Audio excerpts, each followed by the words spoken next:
No half-hearted measures. Have you seen the Cellar Isles?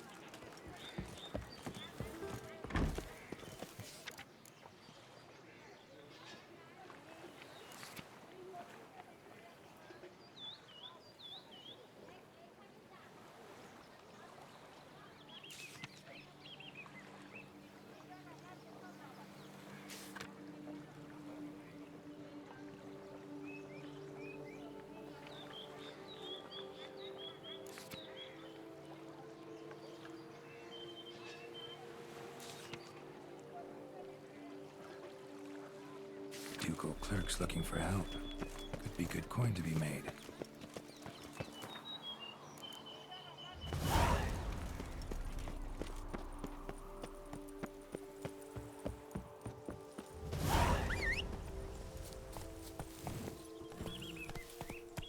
Run, Roach.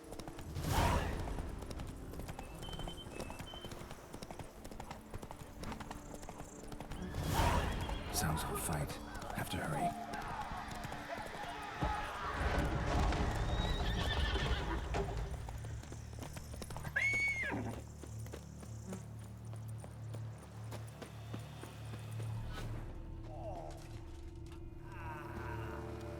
Damn it. Killer must still be here.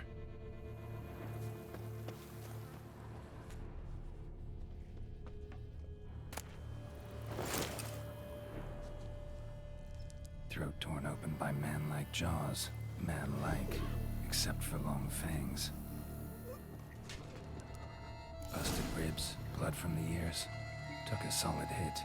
Massacred by a vampire. Not an Ekimara, though, or a Fletter. Bruxa, gotta be.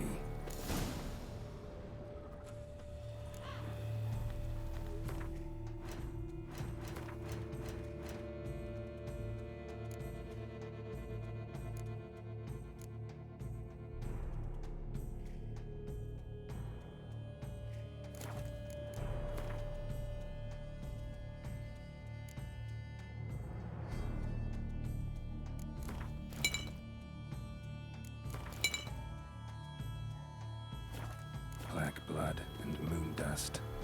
Could be lifesavers. In the cellar. Gotta be. Attacker had no trouble knocking over the cart.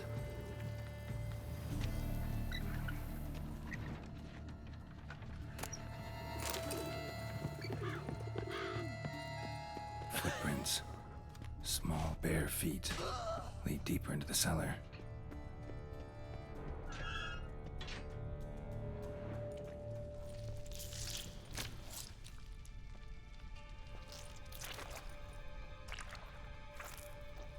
You.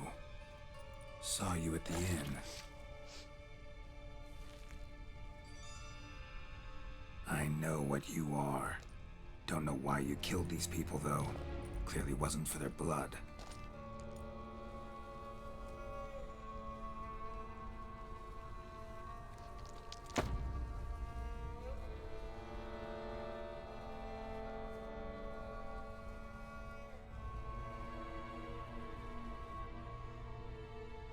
We don't have to fight.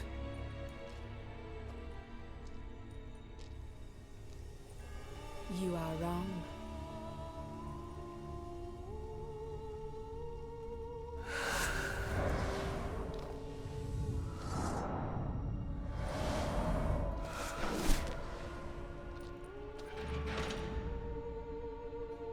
I cannot let you leave.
table, though.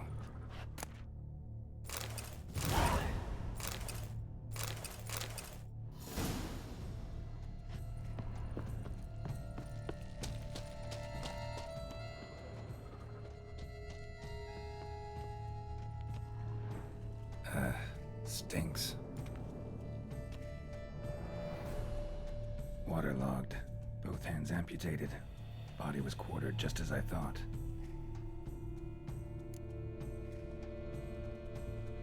Laid in water for some time. Head swollen, and something took a few bites out of it. Something in the throat. A pouch, bulging with coins. Guardian florins from several different provinces. If the murderer did this, means we're dealing with a sentient thinking beast.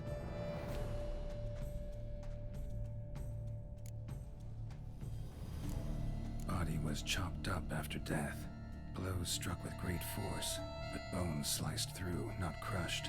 Creature that killed him had long claws, sharp as a witcher's blade. First sank its claws into the victim's heart. No Bruxa did this. Third hand. A spare? Except it's clearly not the victim's. Guardsmen must have not noticed it as they picked everything up. How's this possible? Still warm. Blood still flowing? Several monster species can regenerate. Never heard of that happening to their severed limbs, though. Or of their limbs seeming completely alive after so much time. Examine the tissue more closely later. Might learn something.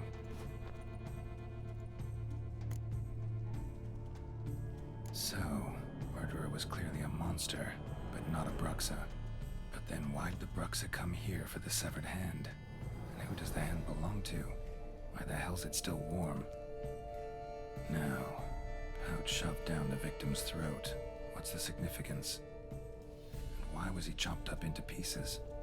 Lots of questions, no answers so far. Need to know about the other victims. I'll ask Palmerin to get me in to see the Duchess.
Faster.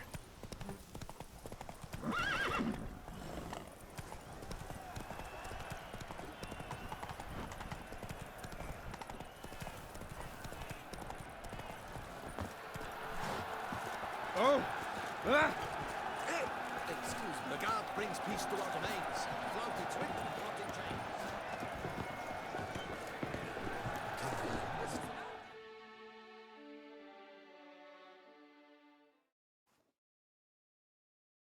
Need to speak to the Duchess, urgently. All right, you scamps. Story's done. Go find your parents. But the Palmerin, what about the story of Rittik and the dragon? Our tales for another time. But take a good look at the man who stands before you now. This is Geralt of Rivia, the master witcher who lent his valiant hand to the defeat of the giant Goliath. Master Witcher, is it true virtue always trumps villainy?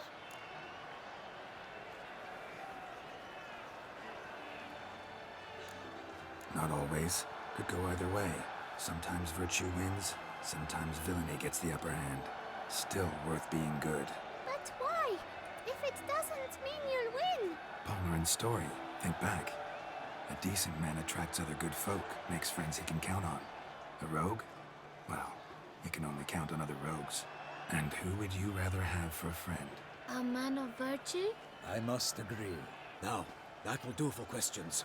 Go find your parents. Her Enlightened Highness has doubtless arrived at the tourney grounds to watch the battle in the arena. If we hurry, we'll be in time to speak with her before the spectacle begins. Lead the way.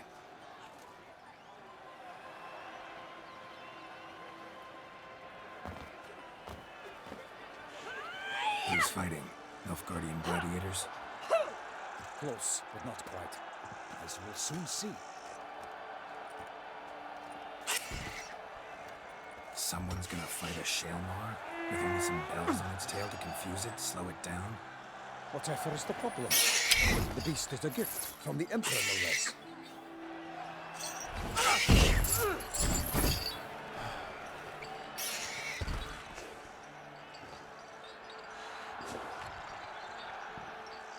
This is dangerous.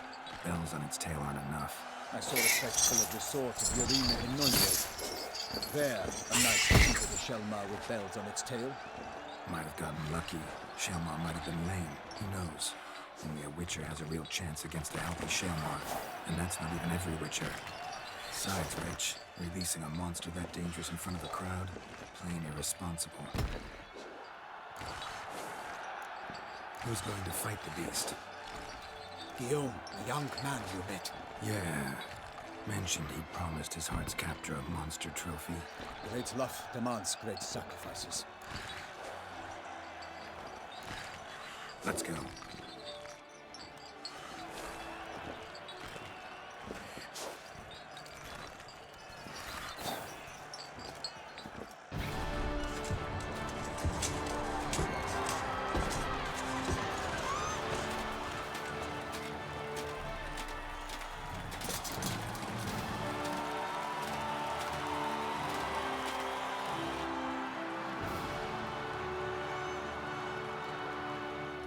I dedicate my imminent victory to fair Lady Vivian.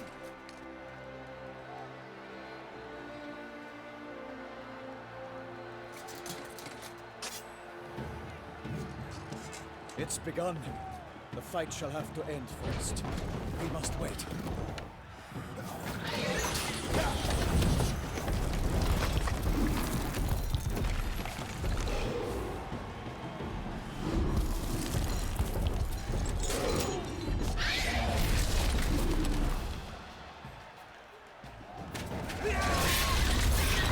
Got a bad feeling about this.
Its dive, flee, faint, its racer strikes belly, servants cries ring aloud, blood transforms into jelly.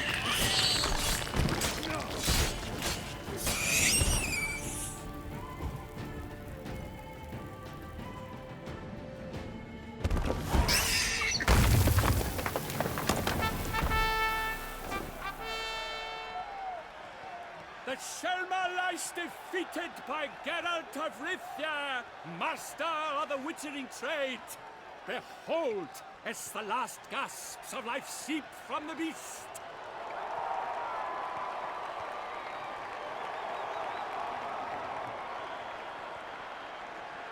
Master Geralt, do what you must. Finish the deed!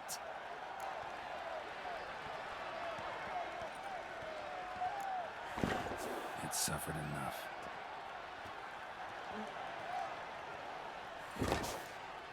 The monster lies slain! The fight is done! Praised be the victors!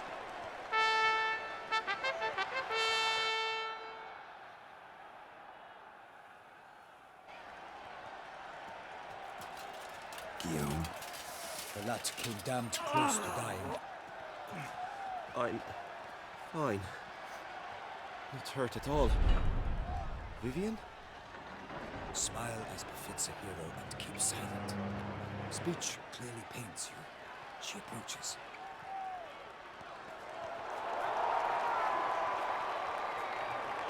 Geralt. We must talk. Vivian. You shall talk later, in the medic's tent. Geralt, magnificent, breathtaking. Your Grace.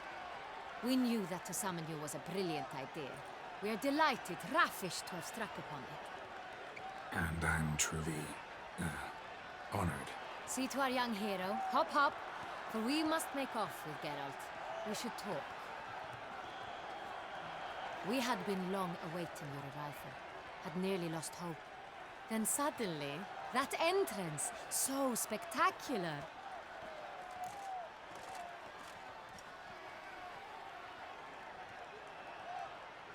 Your Grace, my contract. I'd like to discuss it. Naturally, but not here. We shall need Damien. He led the investigation pending your arrival. But wherever could he be? Come, we must find him.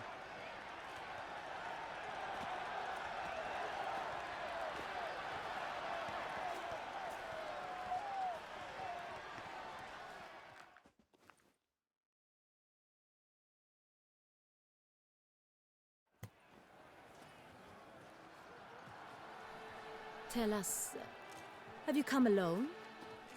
Or did Viscount Julian accompany you? Wish to see Dandelion, Your Grace? Yes. I mean, no. Yes. But solely to tell him we regret.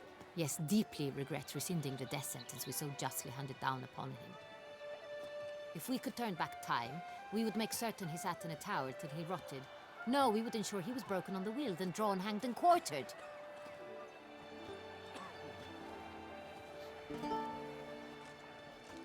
Ah, the very man we would entrust with these tasks.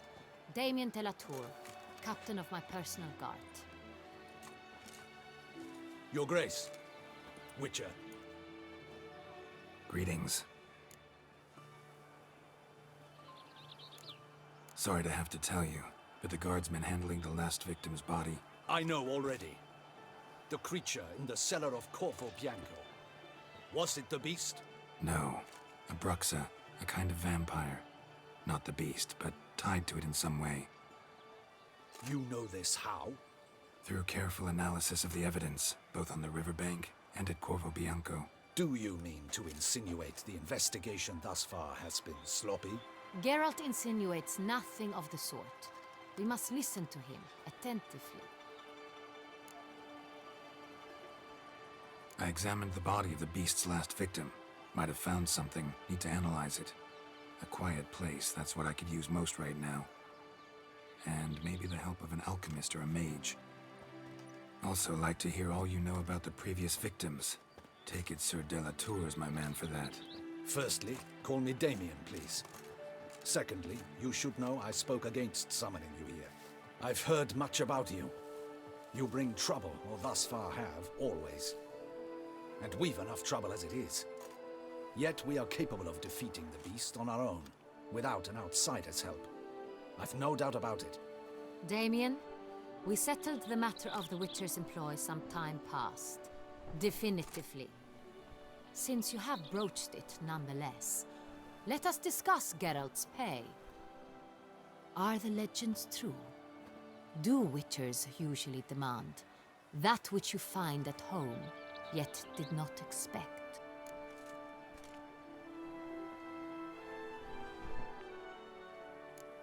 Not quite, Your Grace. Law of surprise, it's something we invoke at times, but rarely. Usually we just take gold. Disappointing. This law sounds rather romantic. On the other hand, on returning to the palace, we would likely find impatient petitioners or a set of sample fabrics for a new dress. Poor rewards, both. I fear you'd not have much use for any of the surprises we are likely to come upon. Thus, we've decided you shall receive the deed to a vineyard, Corvo Bianco, and a sum of coin. You will doubtless consider this adequate. Title to the vineyard shall be given to you at once. Surely you'll need lodgings while you hunt. The coin, however, will be yours only once you have slain the beast. Lovely, generous gesture, Your Grace. But Corvo Bianco, isn't it the duchy's temporary morgue? Is it now? The Chancellery's bungled things again, we fear. Not to be left unsupervised for one instant. Yet, in its mood, a morgue should present minimal problems to a Witcher. What's more, nothing enhances a wine's reputation better than a grim legend. Thank you, Your Grace. I accept the contract, of course. But as I said before, I'll need some information.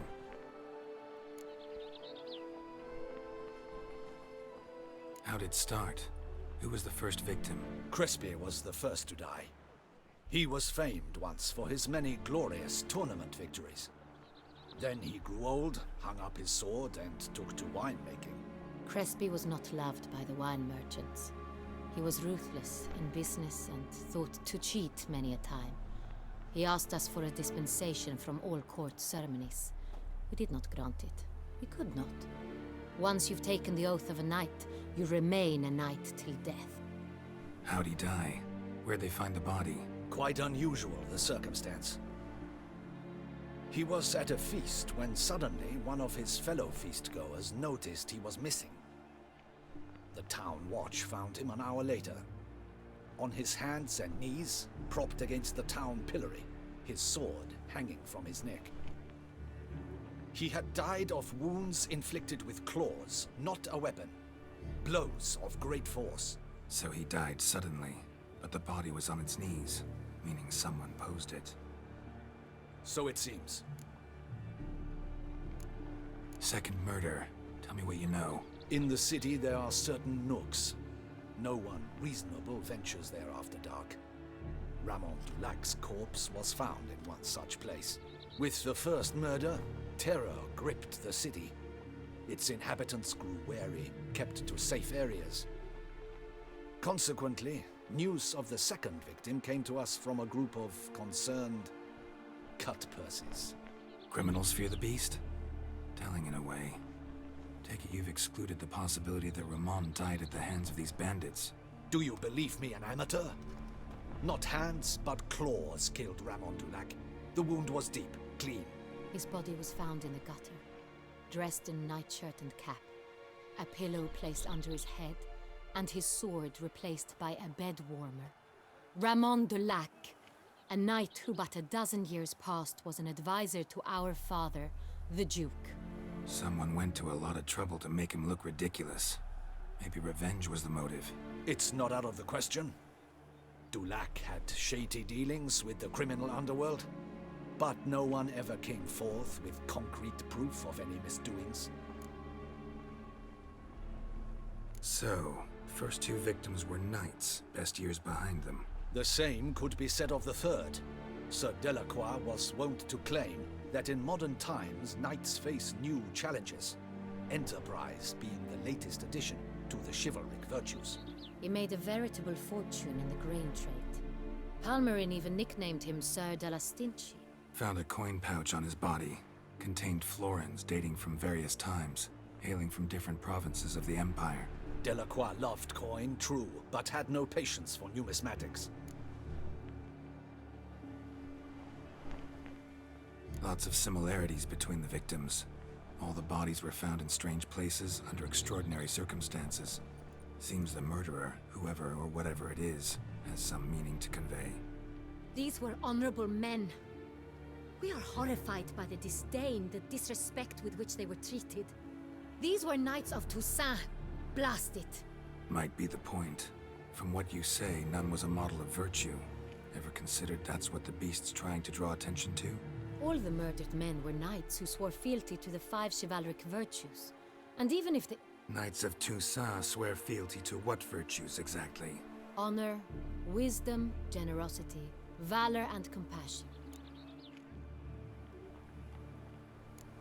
5 virtues. Why are they so important to your knights? Strange question. Your Grace, forgive me. I'm a foreigner trying to understand another land's customs. You are forgiven. According to legend, the virtues we cultivate were bestowed upon us by the Lady of the Lake. How we truly came to espouse them, none remember. In Toussaint, we believe men of low birth should be simple-hearted and obedient. We expect much more, however, of our knights. They are to be soldiers and courtiers, lords and servants. Thus the need for clear moral guidelines. At the time of his dubbing, a knight vows to demonstrate throughout his life honor, wisdom, generosity, valor, and compassion. Beast seems to be pointing up moral decay, denouncing it. Victims were all humiliated. Might have been murdered to emphasize their lack of specific chivalric virtues. Honor compromised by the pillory. Wisdom by ridicule. Generosity by a coin pouch shoved down a throat. It seems to fit, true, though not perfectly. Can't discount the theory if it's on the lips of everyone in town. Say our reasoning's right. Next murder will be just as showy and denounce the victim's lack of the 4th virtue, valor. We can also assume that victim will be an elder knight. Let's think. At the moment, all the knights are either at the tourney grounds or in the palace gardens. Our annual hare hunt shall begin there shortly. Have you heard of the custom? Milton mentioned something. Seemed excited to prance around in a bunny costume. Not sure why. Hang on. Strange circumstances. A knight advanced in years. The famed cowardice of rabbits. Could it be that simple? Is Milton de Peyrac-Peyren the next victim? Milton also knew Delacroix. Told me so down by the river. Damien! To miss something so obvious. De Peyrac-Peyren, Crespi, Delacroix, and Delac formed a knightly team. It was years ago, but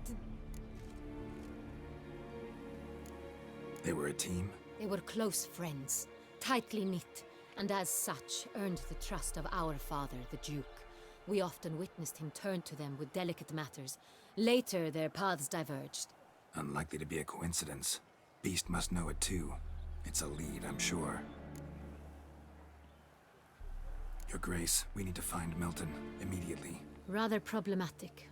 You see, the garden entertainments are due to start, and he's disguised as the hare, hiding somewhere, waiting for some tipsy courtiers to find him. The hare's hiding place is a carefully guarded secret. We must call off the game, at once. First and foremost, we must remain calm. Damien, order the garden searched immediately, but discreetly. By no means can we disrupt the festivities. Panic will only incite the beast to strike sooner. And you, Witcher, follow me.